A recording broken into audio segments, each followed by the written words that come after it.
सभापती महोदय, आपले धन्यवाद। 94,000 कोटीची पुरवणी मागणी आपण आता सभागृहासमोर ठेवतोय, पण याच्यात दिव्यांग दिसत नाही। प्रतापजी, दिव्यांगांना 2,500 आता काही भागत नाही त्याचालं, आणि बाकी राज्यामध्ये 4,000वर दिव्यांगांना मानधन भेटतं, ज्याला 2 पाय नाही, हात नाही, डोळे नाही। त्याच्यासाठी आपल्या सरकारनं अधिक पुढाकार घेणं फार गरजेचं वाटतं, कारण तुम्हाला आम्हाला माहीत आहे ते कसं जगतंय। तुम्हाला किमान 2 पाय आहे, आपण श्रीमंत लोक आहोत, किमान आरोग्याच्या दृष्टिकोनातून श्रीमंत आहे, 2 कान आहे, हात आहे, पाय आहे, पण ज्याला हे काहीच नाही, त्याच्यासाठी आमच्या भूमिका काय?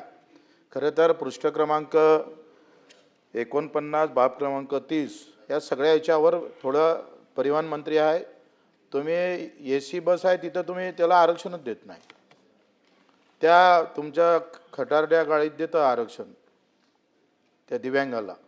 प्रतापरावजी, तुमच्याकडून अपेक्षा है, आपने झट करके निर्णय लेना जरूरी है।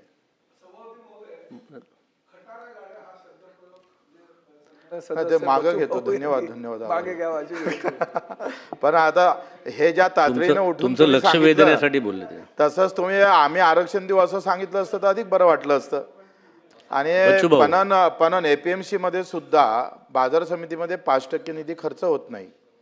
राहुलजी, तुम्ही तो निर्देश दिले पाहिजे, 5% त्याचा वाटा आहे, 2016चा कायदा आहे, आणि त्याची कर्जमाफी जशी शेतकऱ्यांची झाली तशी त्या दिव्यांगांची पण कर्जमाफी होणं गरजेचं आहे। दुसरं पशुसंवर्धनचा विषय आहे, जे मेंढपाळ आता गावागावात आम्ही पाहतोय महाराष्ट्रभर आहे, ज्या मेंढपाळांनी शिवराज्यासाठी खरं तर मोठी भूमिका घेतली होती, त्या मेंढपाळ बांधवांचे हे 3 महिने फार कठीण आहे। जून, जुलै आणि ऑगस्ट त्याला कुठल्याही चाऱ्याची संधी नाही आहे, तर वनमंत्र्यांच्या माध्यमातून त्याला ती जागा दिली पाहिजे, कुठेतरी चराईसाठी हे 3-4 दिवस ठेवले पाहिजे।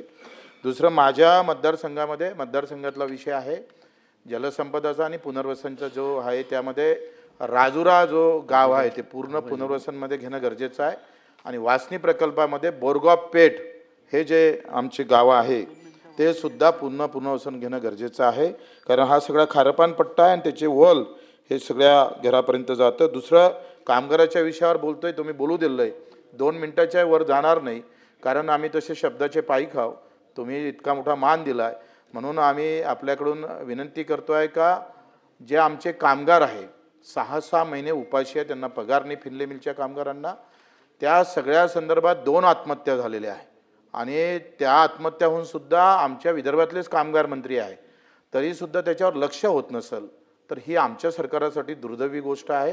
कारण प्रभू रामचंद्राचा आशीर्वाद घेऊन, छत्रपती शिवरायाचा विचार घेऊन, बाबासाहेब आंबेडकरांच्या खऱ्या अर्थानं कृतीतून चालणाऱ्या सरकारनं जर कामगाराची आत्महत्या होत असेल आणि बाजूनं आमचे कामगार मंत्री असतील, ते जात नसेल तर ते चुकीचं होईल, त्यावरही लक्ष वेधावं अशा प्रकारची विनंती करतो।